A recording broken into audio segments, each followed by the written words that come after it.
हाँ जी बच्चों, हमारा चल रहा था बैंकिंग चैप्टर। बैंकिंग चैप्टर के अंदर हम लोगों ने करा था कि बैंकिंग ऑब्वियसली एक ऐसा इंस्टीट्यूशन जो कि डिपॉजिट्स एक्सेप्ट करता है, एडवांसिंग ऑफ लोन्स करता है, मेकिंग इन्वेस्टमेंट किसके पॉइंट ऑफ व्यू से कि भाई कंपनीज के शेयर्स बैंक्स भी खरीदते हैं उस पर फिर उनको भी नॉर्मल दुनिया की तरह डिविडेंड मिलता है। ठीक है बच्चों। उसके बाद हमने फंक्शंस करे थे। फंक्शंस में 2 मेजर फंक्शंस और उसके अंदर 3 पार्ट थे। एक्सेप्टिंग डिपॉजिट में current account, fixed deposit, saving account था। मैंने आपको इसके रिगार्डिंग सब बता दिया था कि इंटरेस्ट रेट किसका ज्यादा होता है, नंबर ऑफ ट्रांजैक्शंस किस में ज्यादा कम होती हैं, चेकेबल फैसिलिटी किस में होती है, एजेंसी फंक्शंस मैंने आप लोगों को बोला था कि हमारे सिलेबस में नहीं है तो आप ये नहीं करोगे। इसके बाद money creation, very very very important. मतलब आपके बोर्ड एग्जाम में ये पक्का आएगा, आपके हर एग्जाम में जब भी बैंकिंग चैप्टर का नाम आएगा तो आपका ये वाला मनी क्रिएशन जरूर आएगा। ठीक है, कोई डाउट ही नहीं है कि नहीं आएगा। हमने पूरी प्रोसेस करी थी कि प्राइमरी डिपॉजिट 1000 और एलआरआर होता है कि जितने अमाउंट के लिए बैंक्स को रिस्ट्रिक्ट कर दिया गया है। ठीक है, रिस्ट्रिक्शन के बाद वो कितना पैसा लोन में दे सकते हैं। ये सब फॉर्मूलाज मैंने आपको लास्ट क्लास में भी बोला था कि ध्यान से लर्न कर लेना। अब इसके अलावा हमने फंक्शंस ऑफ बैंक में क्या पता है मुझे, करेंसी अथॉरिटी करा था सेंट्रल बैंक का, एक हमने करा था बैंकर टू द गवर्नमेंट। ठीक है, बैंक गवर्नमेंट का बैंकर भी है, एजेंसी सर्विसेज भी देता है, गवर्नमेंट को time to time financial advice भी करता है। ठीक है, क्यों नहीं करा है क्या? सुपरवाइजर में कि सारे रेगुलेशन कंट्रोल और कब कब किस टाइम पर लाइसेंसिंग है, कौन सा नया बैंक खुलना है। ठीक है, सुपरवाइजर ही तो है, बता तो रही हूँ। लाइसेंसिंग, ब्रांच कोई एक्सपैंड होनी है कि यूबीआई की ब्रांच यहाँ है अब कहीं और भी खुलनी है, तब उनकी कोई एसेट को लिक्विडेट होना है मतलब बेचना है, उनका मैनेजमेंट, उनको मर्ज करना है, किसी 2 ब्रांचेस को वाइंड अप करना है, तो ये सब कौन सुपरवाइज करेगा? ऑब्वियसली सुपर सेंट्रल बैंक करेगा। सेंट्रल बैंक की ऑब्जर्वेशन में ही होगा, अदरवाइज तो लोग डरने शुरू हो जाएंगे ना। सोचो कोई बैंक वाइंड अप हो रहा है और ऊपर उनके सिर पर कोई अथॉरिटी ना हो, कोई देखने वाला ना हो, तो फिर तो भैया लोग डर जाएंगे कि हमारा पैसा कौन देगा। ओके, इसके बाद नेक्स्ट हमारा फंक्शन है कंट्रोलर ऑफ मनी सप्लाई। ये वाला फंक्शन मैंने आपको बोला था वेरी वेरी इंपॉर्टेंट। मतलब सेंट्रल बैंक के फंक्शंस में आपके स्कूल में अभी अगर आएगा तो वो हमारा कंट्रोलर वाला क्वेश्चन फंक्शन ही आएगा। ठीक है, ये ध्यान रखना। अब हम लोग कर रहे हैं इसको कंट्रोलर। ऑब्वियसली देखो टाइम टू टाइम, स्पेशली ये जिन बच्चों का वो वाला चैप्टर हो गया है excess demand and deficient demand, उनको तो ये बहुत अच्छे से समझ आ जाएगा कि मनी सप्लाई को सेंट्रल बैंक कंट्रोल करता भी क्यों है। मनी सप्लाई को कंट्रोल करने के पीछे मोटिव्स होते हैं कि जब जिस मोमेंट पर सेंट्रल बैंक को दिखता है कि इकोनॉमी में एक्सेस डिमांड चल रही है, डिमांड ज्यादा है और सप्लाई नहीं है। यहाँ पर मैक्रो इकोनॉमिक्स में तो बच्चों एग्रीगेट डिमांड और एग्रीगेट सप्लाई की बात होगी ना।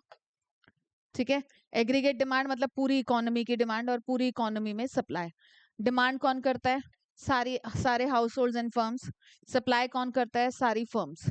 ठीक है, जब जब दिखेगा कि इकोनॉमी में aggregate demand is greater than aggregate supply, it means क्या सीन चल रहा होगा? एक्सेस डिमांड चल रहा होगा। डिमांड ज्यादा होती है तो डिमांड ज्यादा का आफ्टर इफेक्ट क्या आता है? इन्फ्लेशन आ जाता है इकोनॉमी में। ठीक है, लोग डिमांड ज्यादा कर रहे हैं, क्यों कर रहे हैं? क्योंकि लोगों के पास पैसा ज्यादा है, इसलिए तो। ठीक है, तो अब गवर्नमेंट इसको कंट्रोल करने के लिए सेंट्रल बैंक को अप्रोच करेगी। गवर्नमेंट के डायरेक्ट इन हैंड्स भी कुछ टूल्स होते हैं। गवर्नमेंट के डायरेक्ट इन हैंड्स 2 टूल्स होते हैं, मुझे पुलकित बताएगा। गवर्नमेंट जब एक्सेस डिमांड को कंट्रोल करती है तो उसके डायरेक्ट भी उसके पास कुछ टूल्स हैं, कुछ हथकंडे हैं, कुछ हथियार हैं जिससे कि वो कंट्रोल कर सकता है। गवर्नमेंट कंट्रोल करती है डायरेक्ट इन हैंड्स, नहीं पुष्कर नहीं बताएगा। सुना नहीं मतलब ध्यान से इतना अच्छे से पूरा, मतलब मैंने चार्ट बना के, फ्लो चार्ट बना के। अंश नहीं, आप नहीं थे उस सेशन में बेटा। अंश, गवर्नमेंट के खुद के डायरेक्ट इन हैंड जो उनके पास हथकंडे हैं, क्यों बताया आपने उसको? क्यों बताया पुष्कर? अंश बताओ, मतलब सुनते ही नहीं हो ध्यान से। गौरिका, इन दोनों में से गवर्नमेंट के डायरेक्ट इन फिस्कल है। फिस्कल पॉलिसी, और फिस्कल पॉलिसी के अंडर क्या आता है बेटा?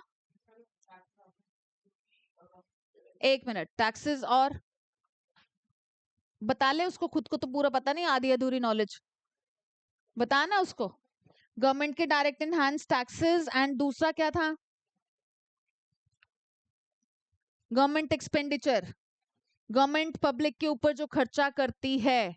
मेरे को गुस्सा आया ना, मैं तीनों चैप्टर का कर दूंगी सैटरडे को टेस्ट, बता रही हूं मैं। कोई तरीका नहीं, तुम घर जाकर रीड भी नहीं करते हो कि पढ़ाया क्या है मैम ने। दो टूल्स तो गवर्नमेंट के डायरेक्ट इन हैंड्स हैं जिनको हम फिस्कल पॉलिसी बोलते हैं बच्चों। ये जो मनी सप्लाई का कंट्रोल चलेगा इसको बोलते हैं हम मॉनेटरी पॉलिसी, क्योंकि इसमें गवर्नमेंट क्या करती है, सेंट्रल बैंक के थ्रू इकोनॉमी में excess demand and deficient demand के केसेस को हैंडल कराती है। जब इकोनॉमी में एक्सेस डिमांड चल रही है तो मैंने आपको बोला कि इन्फ्लेशनरी सिचुएशन है, तो अब गवर्नमेंट का मोटिव क्या होगा? वो सेंट्रल बैंक को क्या इंस्ट्रक्शन देगी कि आप हैं, गवर्नमेंट डिमांड कम करेगी? प्राइस तो ऑलरेडी बढ़ा हुआ है, कौन सा प्राइस बढ़ाएगी? हैं? ये देखो, गवर्नमेंट का मोटिव होगा कि लोगों के पास और पैसा पहुंचने से रोके, ठीक है? हैं? हाँ, ये प्राइस बढ़ा देगी। क्या प्राइस बढ़ा देगी? इंटरेस्ट रेट्स बढ़ा देगी, इंटरेस्ट रेट्स बढ़ाएगी। ये देखो, वही बात, फिर वही बात है, गलत बोलो फिर बोलो वही बात है, हैं? The Reserve Bank of India RBI is empowered to regulate the money supply in the economy through its monetary policy. It is the policy adopted by central bank of an economy in the direction of credit control or money supply. As RBI has a sole monopoly in currency issue also, उस चीज को भी वो देख सकते हैं, but उससे ज्यादा और उनके पास और इफेक्टिव टूल्स क्या हैं, वो उन टूल्स में आता है बच्चों। एक पहला हमारा repo rate, repurchase rate. Repo rate वो रेट है जिस रेट पर, ध्यान से सुनना, रेपो रेट वो रेट है जिस रेट पर कमर्शियल बैंक सेंट्रल बैंक से लोन्स लेते हैं for short term needs. Short term needs मतलब विद इन 12 मंथ्स। अब विद इन 12 मंथ्स वाली नीड के regarding repo rate is the interest rate basically, ठीक है? इंटरेस्ट सेंट्रल बैंक भी तो चार्ज करेगा, फ्री में थोड़ी ना देगा। आपको मैंने ये बात बोली थी पीछे जब हमने वो लेटर और फॉर्मर वाली बात भी डिस्कस करी थी। जो रिलेशन पब्लिक का कमर्शियल बैंक के साथ है, वही सेम रिलेशन कमर्शियल बैंक का सेंट्रल बैंक के साथ है, ठीक है? सो इन दैट केस क्या होगा, इन दैट केस क्या होगा कि ऑब्वियसली कंट्रोल करने की कोशिश करी जाएगी, ठीक है? तो रेपो रेट में क्या चलेगी कहानी? रेपो रेट के अंदर शॉर्ट टर्म गवर्नमेंट क्या करेगी, सेंट्रल बैंक को इंस्ट्रक्शन देगी कि कमर्शियल बैंक अपनी खुद की नीड के लिए लोन लेता है? नहीं, कमर्शियल बैंक ने क्या करना है उस पैसे का? हाँ, आगे रीपे करेगा। हाँ, तो रीपे नहीं ना, लोगों को देगा, ठीक है? कमर नहीं, उनके खुद की कोई नीड नहीं है, उन्होंने कोई खर्चा नहीं करना, उन्होंने पब्लिक को देना है वो पैसा।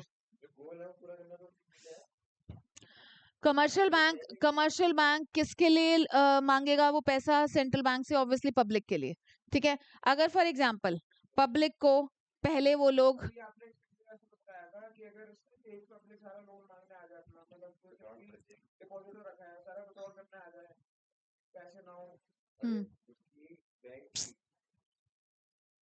हाँ, शॉर्ट टर्म नीड्स के लिए सोचो, for example commercial central bank पहले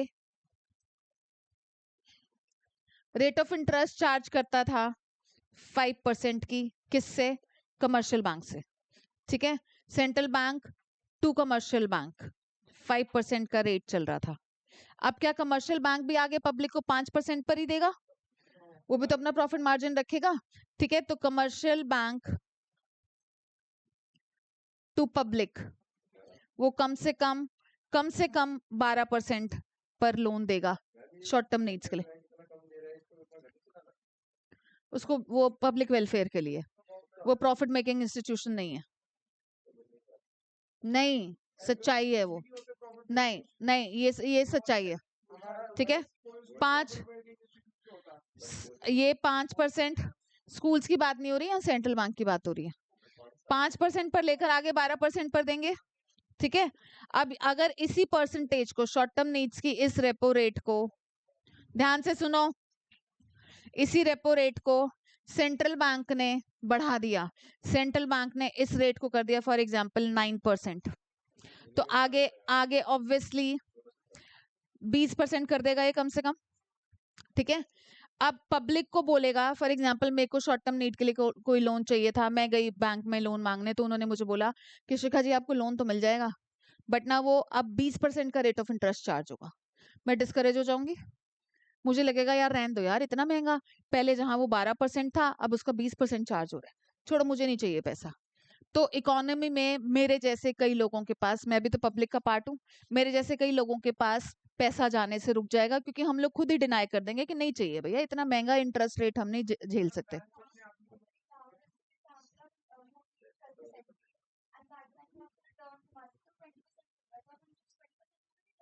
नहीं, पुराना वाला तो बेटा 12 पे ही चलेगा, जो जिस रेट पर पहले लोग लिए बैठे हैं वो तो 12% ही चलेगा, जो अब न्यू कस्टमर्स लेंगे, न्यू पब्लिक के लोग लेंगे, वो फिर 20% पर वो लोग देंगे।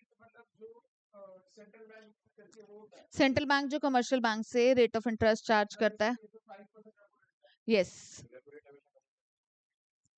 किसके कंपैरेटिवली, बाकी इंटरेस्ट रेट क्या, ऐसा कुछ नहीं है, वो अभी आगे लॉन्ग टर्म नीड्स के लिए भी आएगा। लॉन्ग टर्म नीड्स का जो रेट है, रेट ऑफ इंटरेस्ट है, उसको बैंक रेट बोलते हैं बच्चों, ठीक है। मुझे लोन चाहिए 10 साल का, ठीक है, 10 साल का मुझे लोन चाहिए, तो उसके लिए जब मैं कमर्शियल बैंक विजिट करूंगी, कमर्शियल बैंक भी उसके पास ऑलरेडी जो डिपॉजिट्स है, उन डिपॉजिट्स के रिगार्डिंग वो पहले से ही लोन दिए बैठा है, तो कमर्शियल बैंक किसको अप्रोच करेगा, सेंट्रल बैंक को, कि भाई लोन देना जरा पब्लिक में डिमांड है, क्योंकि अगर वो वहां से भी बोरो करके दे देते तो इसको सीधा साधा 7% का यहाँ बेनिफिट हो रहा था, यहाँ पर उसको बल्कि 11% का हो रहा है, तो उसको क्या दिक्कत है, ठीक है। तो अगर उसके पास डिपॉजिट नहीं भी है खुद के, क्योंकि ऑब्वियसली देखो पहले तो हर बैंक ये ट्राई करता है ना कि पब्लिक के जो डिपॉजिट हमारे पास आ रखे हैं उसी को लोन की फॉर्म में दूं, मैं क्यों सेंट्रल बैंक से डिमांड करूं, ठीक है।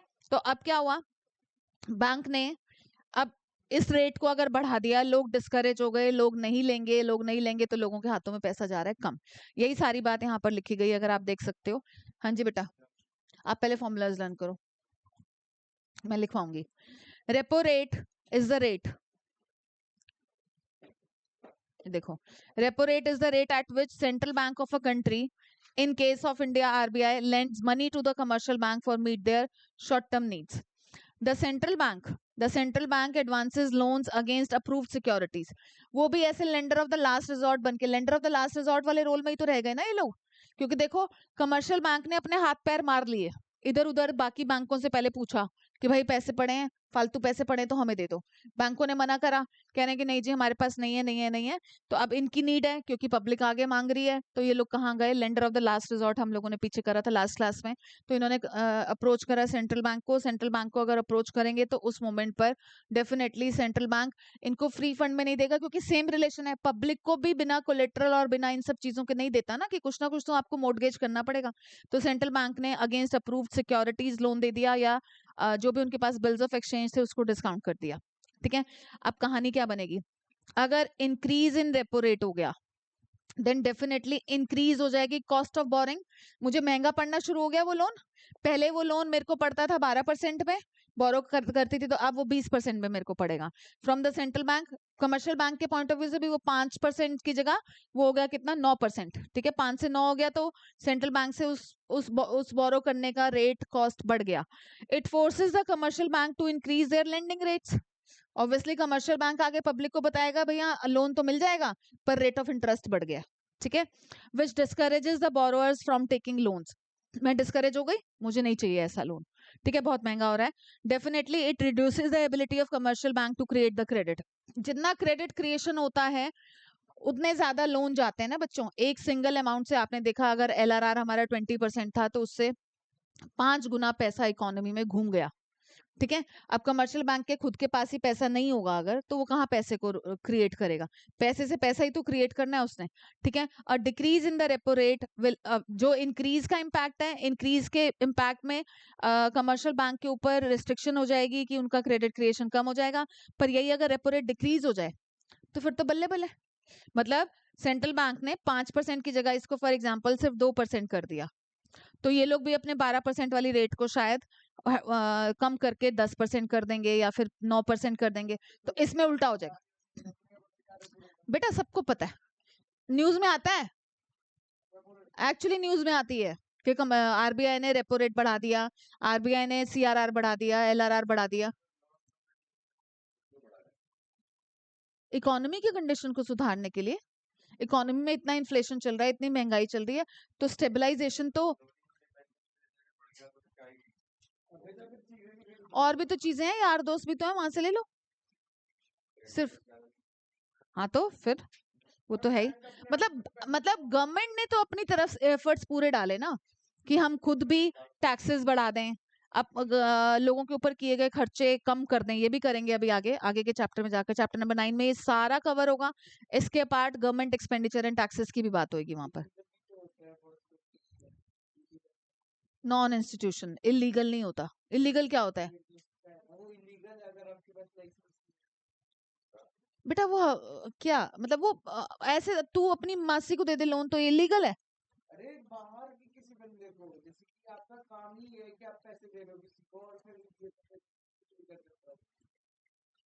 बाहर का कौन सा? इंटरनेशनल?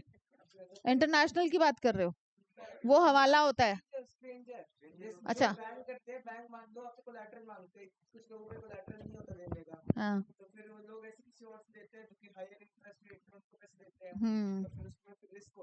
अच्छा, हमें नहीं पता था बच्चों ऐसा वाला, ये हमें केशव मोंगा ने बताया। आपको याद होगा बच्चों, इसी बच्चे का नाम अकाउंटेंसी सेशन में भी लिया जाता है, ठीक है। यही वो बच्चा है जो ऐसे उल्टे सीधे बातें बता रहा है हमें। देखो, bank rate which is also known as discount rate, ध्यान रखना कई बार टीचर्स अदर नेम्स दे देती हैं। हाँ जी।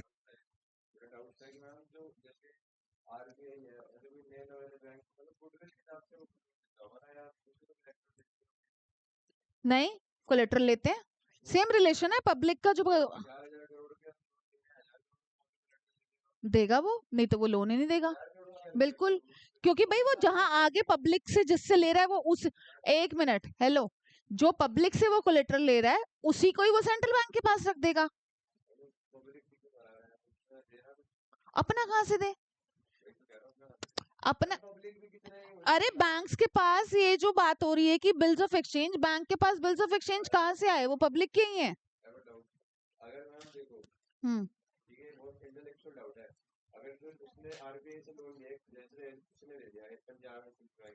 जल्दी बोलो। हम्म।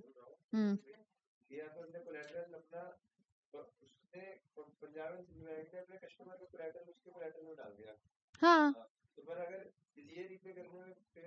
हाँ, कोई बात नहीं, तो वो रिकवरी होती है इनके, रिकवरी के, एक्चुअली लोन रिकवरी के इनके प्रॉपर एजेंट होते हैं, गुंडे होते हैं, जेन्युइनली घर जाकर हल्ला मचाते हैं, मोहल्ले में हल्ला मचाते हैं। कैसे नहीं लोन दोगे? तेरे यहाँ पर देखा था आसपास में मैंने। Bank rate is the rate at which the central bank of a country, RBI again in case of India, lends money to commercial bank to meet their long term needs. ठीक है, RBI uses bank rate to again control the credit and it has same effect as that of repo rate. Difference सिर्फ क्या है तो ये भी rate of interest ही, वो थी शॉर्ट टर्म नीड्स के लिए, ये है लॉन्ग टर्म नीड्स के लिए। वो विद इन 12 मंथ्स के लोन के लिए थी, ये 12 महीने से ज्यादा के लोन्स के लिए, ठीक है। Again an increase in the same बात लिखी गई है बच्चों यहाँ पर, बस वर्ड क्या चेंज हो गया है, N increase in the repo rate की जगह N increase in the bank rate increases the cost of borrowing which leads to increase in lending rates by commercial bank, it discourages। तो आप इसको यहाँ से लर्न कर लोगे तो यहाँ पर उसको एज इट इज टीपा टापी कर सकते हो। अरे कुछ नहीं दिक्कत, उसको पूरे को लिख सकते हो आप। ठीक है बच्चों। इसके बाद reverse repo rate. Reverse repo rate क्या होती है? अभी क्या है, कमर्शियल बैंक सेंट्रल बैंक से लोन ले रहा था। अब सोचो कमर्शियल बैंक के पास इतने ज्यादा डिपॉजिट्स आ गए, इतने ज्यादा डिपॉजिट्स आ गए कमर्शियल बैंक के पास, और आगे फर्दर ना पब्लिक लोन लेने में इंटरेस्टेड नहीं है। ठीक है, नहीं चाहिए इकोनॉमी में पैसा तो कोई बात नहीं, नहीं चाहिए तो नहीं चाहिए। बैंक जबरदस्ती थोड़ी ना भाई इसको थोपेगा कि तू लोन ले ले भाई, लोन ले लो, लोन ले लो। नहीं तो वो कोशिश कर रहे हैं ना, ले कौन, मतलब 100 में से 2 लोग ले लेते होंगे, 5 लोग ले लेते होंगे, और इससे ज्यादा कितने लोग ले लेते होंगे। ठीक है, तो अब क्या हुआ कि यहाँ पर जब जब भी कमर्शियल बैंक के पास सरप्लस फंड्स बचे, और एक और बात भी है, पब्लिक ले रही है पर पब्लिक ना लोन एक्सेप्ट कर रही है, फॉर एग्जाम्पल 12% पर। ठीक है, और सेंट्रल बैंक ने डिपॉजिट्स पर कमर्शियल बैंक ही तो डिपॉजिट करेगा, नॉर्मल पब्लिक थोड़ी ना डिपॉजिट कर सकती है सेंट्रल बैंक में जाकर। सेंट्रल बैंक ने अपनी उस रेट को, डिपॉजिट पर इंटरेस्ट देने की रेट को बढ़ाकर, पहले थी वो फॉर एग्जांपल 7%, अब उन्होंने उसको बढ़ाकर 7% से 15% कर दिया। कमर्शियल बैंक क्या पब्लिक को 12% पर लोन देना प्रेफर करेगा, या सेंट्रल बैंक के पास 15% पे रखने में deposit? Obviously commercial bank prefer करेगा कि भैया पब्लिक के साथ तो और झंझट है, कल को कुछ डूब जाए, कुछ दिक्कत हो जाए, कोई बात हो जाए, और रेट ऑफ इंटरेस्ट भी कम है और टेंशन भी ज्यादा, तो बेटर है ना हम अपने सरप्लस फंड्स को उठाकर सेंट्रल बैंक में रख देते हैं। अब सेंट्रल बैंक की तो ये चाल थी, एक्चुअली ये चाल थी, क्या चाल थी, क्योंकि उनको इकोनॉमी में पैसा करना था कम। ठीक है, कि लोगों के हाथों में पैसा कम पहुंचे, तो उन्होंने अपनी चाल के अंडर ये काम करा कि 12% की 7% जो पहले वो देते थे उसको बढ़ाकर उन्होंने 15% कर दिया। कमर्शियल बैंक को ये लालच आ गया कि भैया हम ना ऐसा करते हैं कि हम ना पब्लिक को लोन देने की बजाय सेंट्रल बैंक में अपने सरप्लस फंड्स को डिपॉजिट कर देते हैं। ठीक है, हाँ जी बोलो। जैसे देखो, जब और ज्यादा लोग लोन लेना चाह रहे हैं, हम्म, जैसे हमारे भी क्लास लोन लेना चाह रही है, तो हम एक बैंक में गए, तो उन्होंने तो डिमांड को देख के कि ये तो बहुत ना डेस्परेट है लोन के लिए, हाँ तो उसने बहुत ज्यादा इंटरेस्ट बता दिया, और हाँ, मैंने पढ़ा कि बहुत डिमांड थी हाँ। और जब जब बैंक डेस्परेट हो जाएगा लोन देने के लिए, कि जब कोई ले नहीं रहा तो कम में भी दे देते होंगे, नहीं तो उनमें काम नहीं चलेगा उनका। बेटा, वो तो डिपेंड करता है ना कि वो कम में, अब उनको दिख रहा है कि बेटर ऑप्शन सेंट्रल बैंक है तो वो वहां पे कर देंगे अपना पैसा जमा। ठीक है, reverse repo rate is the rate of interest at which commercial bank can deposit their surplus funds with the central bank it for a relatively shorter period of time। short time period के लिए होता है ये, जैसे repo rate भी short time period के लिए थी ना, पर वो उस रेपो रेट में क्या था, कमर्शियल बैंक सेंट्रल बैंक से बोरो कर रहा था। यहाँ पर एक तरह से आप ये भी बोल सकते हो कि सेंट्रल बैंक कमर्शियल बैंक से बोरो कर रहा है। बोरो वाली बात तो नहीं होगी, खैर उसको क्या जरूरत है, वैसे कभी टाइम पर ऐसा भी टाइम आता है कि सेंट्रल बैंक को बोरो करना पड़ता है। ठीक है, so it is the rate of interest at which Central Bank of India accepts the deposit from commercial bank। Covid के टाइम में बहुत ज्यादा ऐसा हुआ था। कोविड के टाइम में सारे बैंक्स के पास सरप्लस फंड्स पड़े हुए थे, तो उन्होंने उठाकर सेंट्रल बैंक में जमा कर दिए। ठीक है, व्हेन द रिवर्स, अब देखो यहाँ पर भी सेम कहानी चलेगी। अगर सेंट्रल बैंक ने रिवर्स रेपो रेट को बढ़ा दिया, it encourages the commercial bank to deposit their funds with the central bank. ठीक है, क्योंकि उनको पब्लिक से तो कितना परसेंट मिल रहा है, 12%, और वही अगर वो सेंट्रल बैंक में डिपॉजिट कर दें तो उनको कितना मिल रहा है, 15%। तो वो प्रेफर करेंगे कि भैया हम तो ना सेंट्रल बैंक में ही जमा कर देते हैं। It encourages the commercial banks to deposit their funds with the central bank. This has a negative effect of lending capability of commercial bank. लोगों को तो अब लैंड कर ही नहीं रहा ना, वो लोग तो अपने सरप्लस फंड्स को कहाँ रखना चाह रहे हैं, सेंट्रल बैंक के पास। और यही अगर इस रिवर्स रेपो रेट को लो कर देंगे वो लोग, तो इसका ऑपोजिट इम्पैक्ट हो जाएगा, लोग डिमांड ज्यादा करना शुरू हो जाएंगे, लोग ज्यादा डिमांड करना शुरू हो जाएंगे, तो डेफिनेटली कमर्शियल बैंक भी खैर यही प्रेफर करेगा कि सेंट्रल बैंक से तो कुछ भी रेट ऑफ इंटरेस्ट नहीं मिल रहा भैया, इससे अच्छा पब्लिक को लोन दे दो। ठीक है बच्चों, कोविड के टाइम पर ये सारी कहानियां चली थी। Open market operations.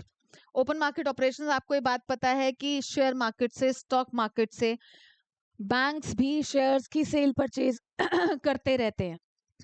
अब क्या होगा, गवर्नमेंट सेंट्रल बैंक को इंस्ट्रक्शन देगी, ठीक है, कि भाई जिस टाइम पर इकोनॉमी में एक्सेस डिमांड है, जिस टाइम पर इकोनॉमी में एक्सेस डिमांड है, तो गवर्नमेंट सेंट्रल बैंक को क्या इंस्ट्रक्शन देगी? ओपन मार्केट से शेयर्स खरीदो या बेचो? खरीदो।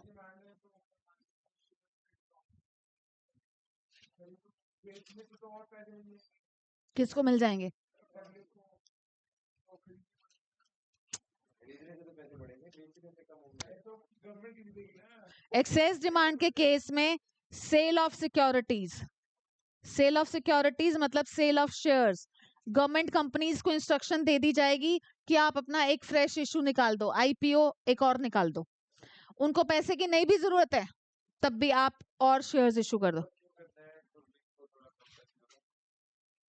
भाई मैंने गाड़ी खरीदनी थी, मैंने कोई मोटी शॉपिंग करनी थी, मेरे को लगा कि यार इस टाइम पर तो भेल के BHEL के शेयर्स निकले हुए हैं, वो बहुत रेयरली निकलते हैं, तो छोड़ यार शिखा, 30 लाख रुपए ना तू अपना शॉपिंग की बजाय तू ऐसा कर, तू शेयर्स खरीद ले। गवर्नमेंट कंपनी के शेयर्स क्योंकि सेफ भी होते हैं और कई अच्छी गवर्नमेंट कंपनीज में डिविडेंड का रेट भी बहुत अच्छा होता है, तो मैं अपना खर्चा, अब मोटिव तो यही है ना कि जो इतना डिमांड चल रही है इकोनॉमी में उस डिमांड को कम कैसे किया जाए। तो सेंट्रल बैंक ने गवर्नमेंट कंपनीज को इंस्ट्रक्शंस दी कि आप ना शेयर्स को सेल करना शुरू कर दो, ठीक है, या एग्जिस्टिंग सिक्योरिटीज ऑल्सो, आपके पास जो आपने खरीदे हुए हैं ना शेयर्स पहले से, उसको ओपन मार्केट में सेल पर लगा दो, चाहे थोड़े बहुत कम कम प्राइसेस पे लगा दो, लोग खरीदेंगे, लोग खरीदेंगे तो लोग शॉपिंग कम करेंगे, लोगों ने पैसा एक तरह से पहुंचा दिया ना बैंकों के पास और गवर्नमेंट के पास। ऑलरेडी लोग शॉपिंग इतनी ज्यादा कर रहे हैं, इकोनॉमी में इन्फ्लेशनरी सिचुएशन आ गई है, इन्फ्लेशनरी सिचुएशन को ठीक करने के लिए सब काम होंगे, ठीक है, कोई बात नहीं, वो उसका चेन ऑफ इफेक्ट नहीं देखना, उसका इमीडिएट इफेक्ट देखना। अभी मैटर ये है कि अभी इस टाइम पर इकोनॉमी में पैसा कम हो, इन्फ्लेशनरी सिचुएशन कम हो जाए, आगे का उसका फर्दर इम्पैक्ट तो अलग बात है, ठीक है। ओपन मार्केट ऑपरेशंस में it refer to the buying and selling of government securities by the central bank, ठीक है, फ्रॉम और to the public and commercial banks, मतलब पब्लिक को भी और कमर्शियल बैंक्स को भी खरीदना बेचना, पब्लिक को भी बेच सकते हैं, कमर्शियल बैंक्स को भी बेच सकते हैं, ठीक है, खरीदना भी सेम काम कहानी है। RBI is authorised to sell और परचेज ट्रेजरी बिल्स, याद है मैंने आपको ट्रेजरी बिल्स कराए थे जीरो कूपन बॉन्ड्स करके, जिसका मिनिमम अमाउंट 25,000 है। गवर्नमेंट को शॉर्ट टर्म टाइम पीरियड के लिए जब पैसे की जरूरत होती है तो वो सेंट्रल बैंक को बोलता है कि आप ट्रेजरी बिल्स इशू कर दो, जो कि विद इन 1 ईयर के होते हैं,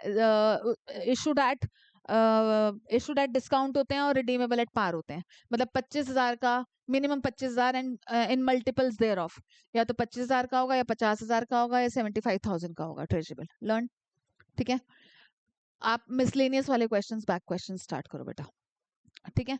it doesn't matter whether the securities are bought और सोल्ड टू द पब्लिक और banks, because ultimately the amounts will be deposited in और ट्रांसफर्ड फ्रॉम सम बैंक, क्योंकि बिना डीमैट अकाउंट के तो आप शेयर्स की सेल परचेज कर नहीं सकते हो, तो कहीं ना कहीं किसी ना किसी बैंक से पैसा निकलेगा या डलेगा, वो काम तो होना ही है, ठीक है। सेल ऑफ सिक्योरिटीज कब करता है? उस मोमेंट पर करता है जिस टाइम पर उनको इकोनॉमी में मनी सप्लाई को डिक्रीज करना हो। परचेज ऑफ सिक्योरिटीज कब करवाते हैं? जब उन लोगों को मनी सप्लाई को बढ़ाना और बैंक की एबिलिटी क्रेडिट क्रिएशन वाली बढ़ानी हो, तब उस मोमेंट पर वो सिक्योरिटीज को परचेज करना स्टार्ट कर देते हैं, ठीक है, ताकि लोगों के हाथों में पैसा जाए। इसके बाद LRR, LRR मैंने आपको बोला था इसके अंदर दो तरह की रेशोज आती हैं, एक रेशो होती है, एक रेशो होती है, हाँ, ठीक है। According to legal reserve requirement, commercial banks are obliged to maintain reserves. It is very quick and direct method for controlling the credit creating power of commercial banks. Commercial banks are required to maintain reserves on two accounts. First one is CRR.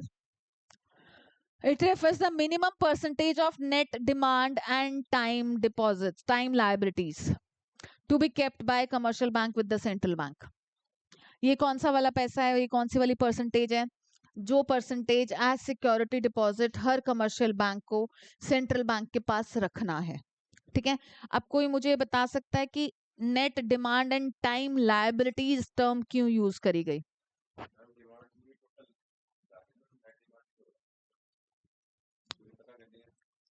पावनी, yes Gaurika, चलो।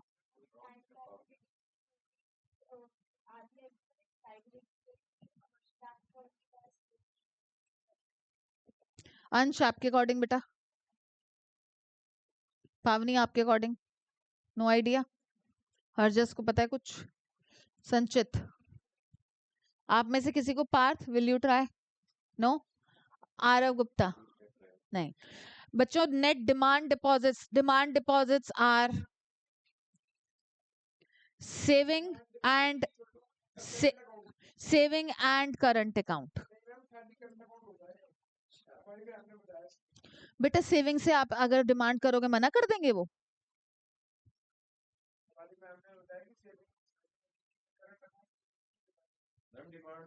दोनों है।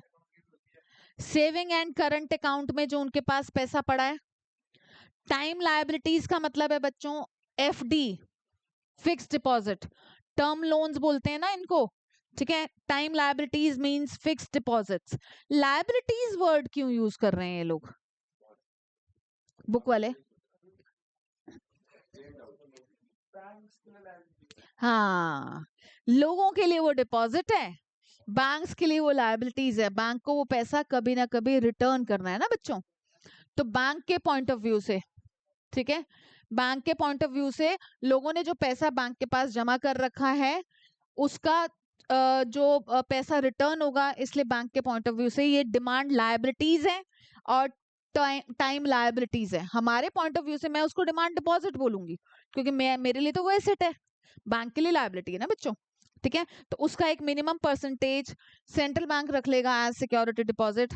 अब क्या करेगा central bank, जब जिस moment पर उसको दिखेगा इकोनॉमी में ऑलरेडी डिमांड ज्यादा है, इन्फ्लेशन है, तो इस सीआरआर की परसेंटेज को बढ़ाएगा या कम करेगा? बढ़ा देगा ना, ताकि credit creation ability of commercial banks reduce हो जाए, ठीक है, और लोगों के हाथों में पैसा कम पहुंचे। जहां पहले 20% है या 15% है उसको बढ़ाकर 25-30% कर देंगे। So a change in CRR affects the ability of commercial banks to create the credit. Obviously हमने देखा था उधर पूरी टेबल में, ठीक है? For instance an increase in CRR reduces the excess reserves of commercial banks and limits their credit creating power. Obviously CRR बढ़ा दिया तो जहां वो सीआरआर पहले 15% था और लोन फिर बैंक्स 85% दे पा रहे थे, अब इसको बढ़ाकर उन्होंने अगर 20% कर दिया तो बैंक अपने डिपॉजिट अमाउंट का 80% ही लेंड कर पाएंगे। लोन्स कम हो जाएंगे ना बेटा, कम हो जाएंगे तो लोगों के हाथों में पैसा कम पहुंचेगा। वो इन टोटल तो बेटा एलआरआर तो इन टोटल हमारा एसएलआर प्लस सीआरआर होता है। ये नीचे ना स्टैट्यूटरी लिक्विडिटी, हाँ, जो रिजर्व हो जाता है, जो पैसा ब्लॉक करना पड़ता है हर बैंक को, उतना अमाउंट वो लोगों को नहीं दे सकते। 15 से बढ़ाकर 20 कर दी। हाँ जी, हाँ जी, हाँ जी, आरबीआई सेट करता है। क्यों ना माने, मानना पड़ेगा, नहीं ऐसे थोड़ा ना होता है। स्टैट्यूटरी लिक्विडिटी रेशो, ये क्या अगेन बच्चों? It refers to the minimum percentage of net demand again time liabilities. Net demand मतलब आपका current account and saving account, time liabilities मतलब आपका FD, which commercial banks are required to maintain with themselves. अपने खुद की branch में भी तो रखोगे ना कुछ कैश, ठीक है ना? तो लिक्विड अमाउंट रखना जरूरी है, इसलिए इसका नाम स्टैट्यूटरी लिक्विडिटी रेशो है। SLR is maintained in the form of designated liquid assets। आप liquid assets की फॉर्म में रख लो, such as reserves, ये वो blah blah, ये सब कुछ आपको बस यहाँ से करना।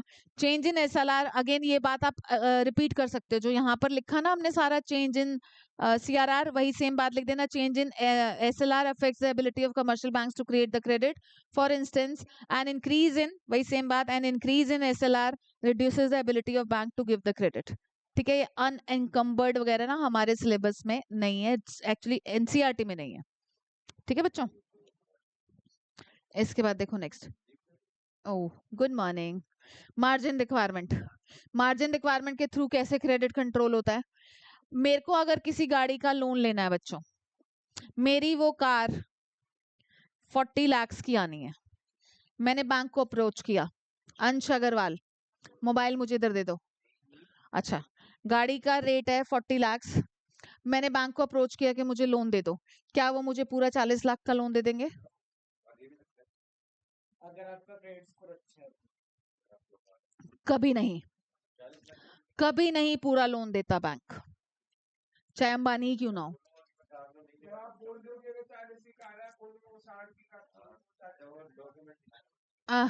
कोटेशन आती है शोरूम से, कोटेशन आती है, वो बैंक में जमा कराई जाती है। कार लोन और उसमें क्या फर्क है? नॉर्मल लोन में कार लोन में पर्सनल लोन का परसेंटेज ज्यादा है। नहीं तो हाउस लोन ले लें, हाउसिंग लोन, हाँ, घर दिखाना पड़ेगा कौन सा खरीदा है, रजिस्ट्री बैंक के पास जमा रहेगी। यही तो रहेगा। इसको तो आप मॉर्गेज कर रहे हो ना फिर। पर्सनल लोन ज्यादा क्यों होता है? कार की पर्सनल पर्सनल लोन में क्योंकि आप ये नहीं, आप ये चीज बता नहीं सकते ना आपने वो पैसा कहाँ खर्च करना है। बिल मांग ले वो कार लोन में 50,000 छोले भटूरे खाने का।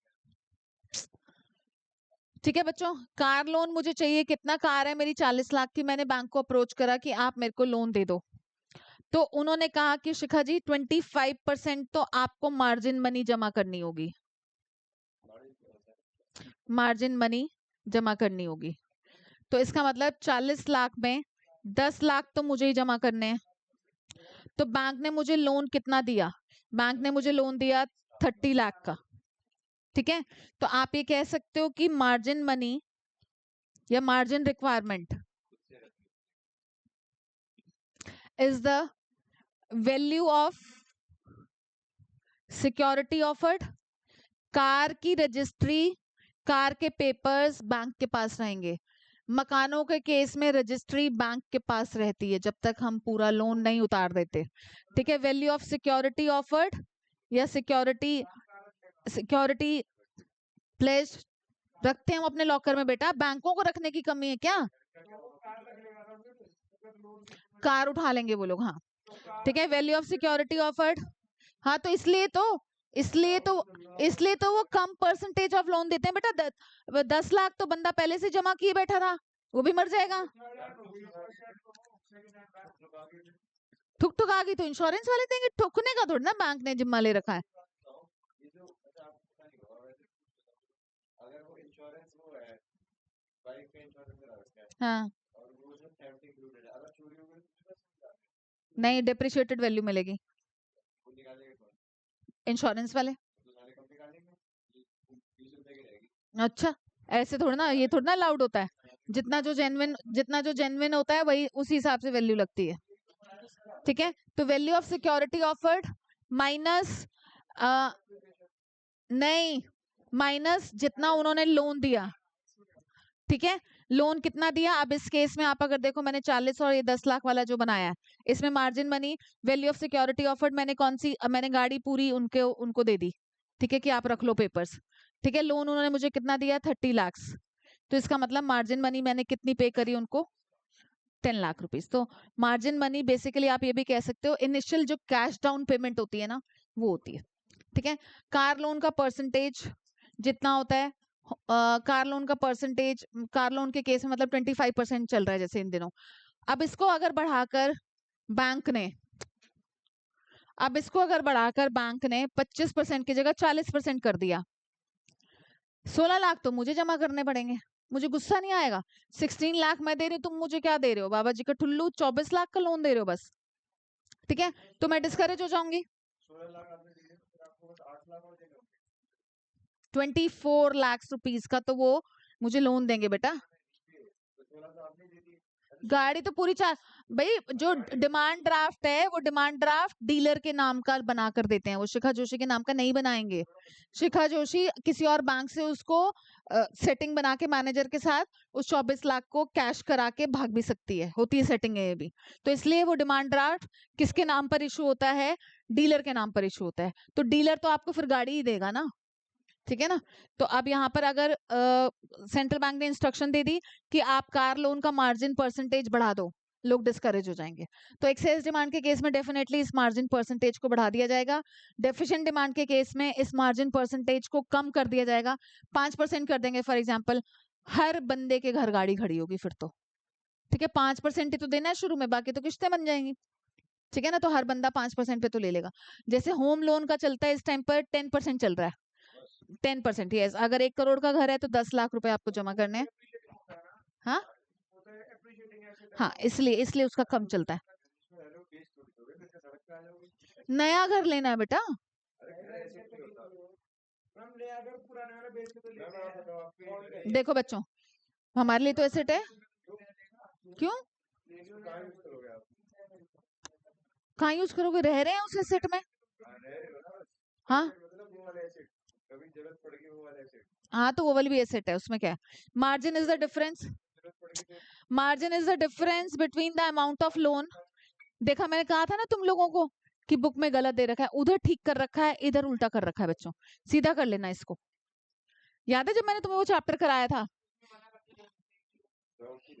अरे नहीं, ये तो amount of loan minus market value of security है। आपने उल्टा लिखना है, market value of security offered, कि मतलब गाड़ी जो, अच्छा माइनस में आंसर आएगा। ठीक है, तो आप पहले market value of security offered लिखोगे, माइनस अमाउंट ऑफ लोन लिखोगे। ठीक है, ये बात मैंने आपको बोली थी कि आप ध्यान रखना। ये मैंने एक्सेस डिमांड में मैंने कहा था कि पहले भी बुक्स में गलत है, तो इस चैप्टर में गलत है वो। If the margin fixed by the central bank is 40%, then the commercial banks are allowed to give a loan only up to 60% of the value of security. ठीक है, by changing the margin requirement, the Reserve Bank can alter the amount of loan made against securities by the bank. ठीक है, अब अगर central bank ने margin money बढ़ा दी तो लोगों की बोरिंग कैपेसिटी कम हो जाएगी और मनी सप्लाई भी इकोनॉमी में कम हो जाएगा। और अगर उन्होंने कम कर दी तो लोग तो बल्ले बल्ले 5% पे तो हर बंदा गाड़ी खरीद लेगा, क्या दिक्कत है? आरबीआई में prescribe different margin for different types of borrowers. मैंने आपको बोला होम लोन, कार लोन, सबका मार्जिन मनी डिफरेंट होता है बच्चों। ठीक है, सबका against the security of the same commodity. ये भी है कि कई बार सेम कमोडिटी के रिगार्डिंग एक बंदे से अलग मार्जिन मनी लेते हैं, दूसरे बंदे से अलग लेते हैं, मर्जी उनकी। हर बैंक में भी अलग चलता है कई बार। ठीक है, मार्जिन जरूरी है because if bank gives a loan equal to the full value of security, the bank will suffer a loss in case of fall in the price of security. 10 lakh तो उन्होंने रख लिया ना बच्चों, कल को वो सिक्योरिटी ऑफर्ड उस गाड़ी की वैल्यू कम हो गई अगर, और या बंदे ने इंस्टॉलमेंट्स पे करना बंद कर दिया और उनको गाड़ी सड़क से उठानी पड़ी कहीं से भी, तो वो अगर उसको बेचेंगे, कुड़की करेंगे उसकी, तो डेफिनेटली उस केस में उनका नुकसान नहीं होना चाहिए। ठीक है बच्चों, इसलिए मार्जिन मनी जरूरी है। क्या बात है? नया नहीं है, बस ये खत्म होने वाला है। ऐसा है, अभी पूरे 8 मिनट पड़े और हमारा ये चैप्टर हो जाएगा खत्म। शांति से डाला है, देखा नहीं? नहीं नहीं, थैंक यू सो मच।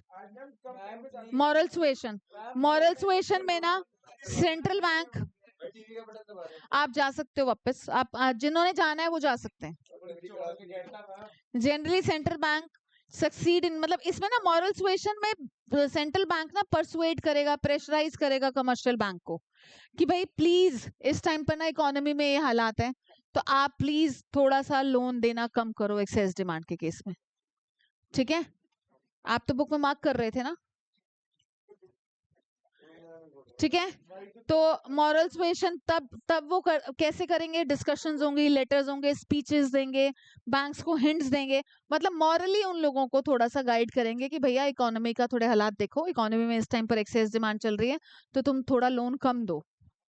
और जब जिस मोमेंट पर उनको डेफिशिएंट डिमांड दिखेगी तो उस टाइम पर तो कहेंगे रादर लोन दो और ज्यादा दो।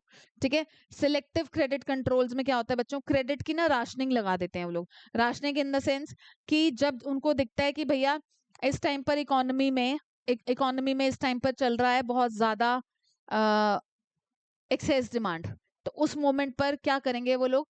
बैंक्स को इंस्ट्रक्शंस दे देंगे कि आप ना सिर्फ प्रायोरिटी सेक्टर्स को लोन दो, सबको मत दो, सब हर जने खड़े को मत लोन दो।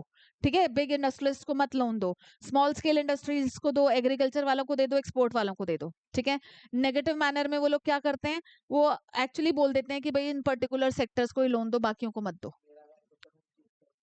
ठीक है बच्चों, इसके बाद तो ये हमारे जो मेजर्स हैं, ये क्वांटिटेटिव एंड क्वालिटेटिव दोनों मेथड्स हैं।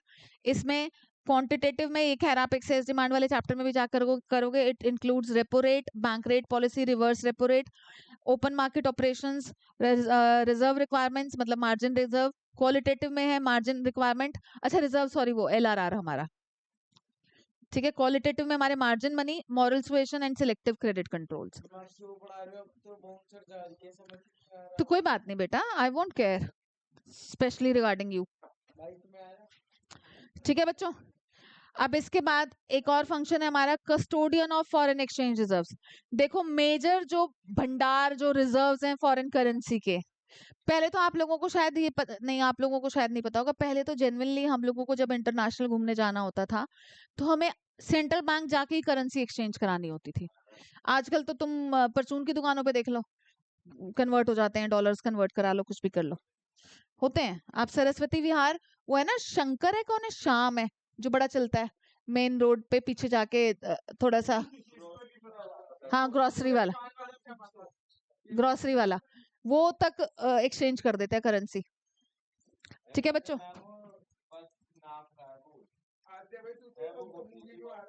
The central bank also acts as the custodian of the country's stock of gold and reserves of foreign exchange. This function enables the central bank to exercise a reasonable control on foreign exchange. Foreign exchange का आना जाना उन सब भी तो कौन control करेगा? Obviously central bank करेगा।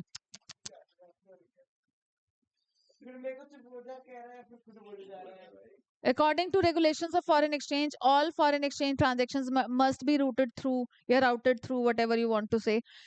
Centralization of foreign exchange transaction with the Reserve Bank serves two objectives. Obviously banks को help मिलेगी stabilize करने में external value of currency. External value of currency obviously हमारी domestic currency की बाकी countries में क्या औकात है. It helps in pursuing a coordinated policy towards the balance of payment. Balance of payment का chapter ही करेंगे हम. BOP में balance of payment में जितनी भी foreign countries के साथ हमारी dealings होती हैं, जो भी exchanges होते हैं, export import, वो सब कुछ यहाँ पर handle कर पाएगा central bank, क्योंकि सिर्फ उसी के हाथ में सारा control है. क्या दिक्कत है आपके साथ? पागल हो क्या? इसके बाद सेंट्रल बैंक और कमर्शियल बैंक का difference important meaning, central bank is an apex body जो कि कंट्रोल करता है, ऑपरेट करता है, रेगुलेट करता है, डायरेक्शंस देता है entire banking and financial system को. कमर्शियल बैंक सिर्फ एक इंस्टीट्यूशन है बच्चों. इसमें पूरी वो डेफिनेशन लिख रखी है जो हमने स्टार्टिंग में करी थी. It performs the functions of accepting deposits, granting loans and making investment. Definitely इनका कमर्शियल बैंक्स का मोटिव तो प्रॉफिट अर्न करना है.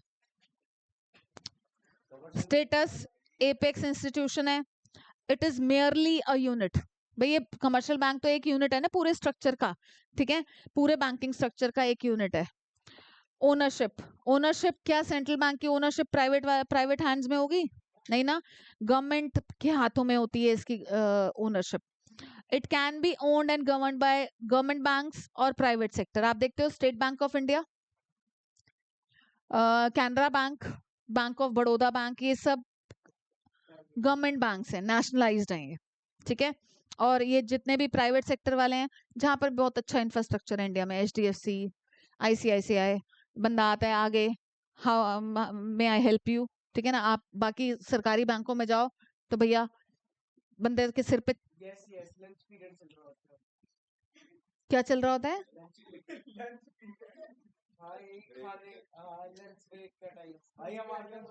ठीक है. ऑब्जेक्टिव क्या है सेंट्रल बैंक का? पब्लिक इंटरेस्ट में काम करता है without any profit motive.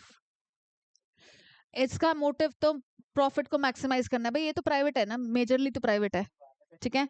Issue of currency, इनके पास सोल मोनोपोली है, सिर्फ central bank he issue of currency कर सकता है. कमर्शियल बैंक के पास तो कोई पावर ही नहीं है करेंसी को इशू करने की, ठीक है. इसके बाद पब्लिक डीलिंग, यहाँ तो कोई पब्लिक डीलिंग नहीं होगी भाई, और ये तो डील ही पब्लिक के साथ करता है ज्यादा. Number of banks, only one central bank in a country, और there are number of commercial banks in a country. Example India में State Bank of India, Punjab National Bank, ये सब.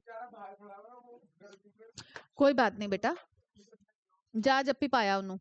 ओके बच्चों, बाय बाय.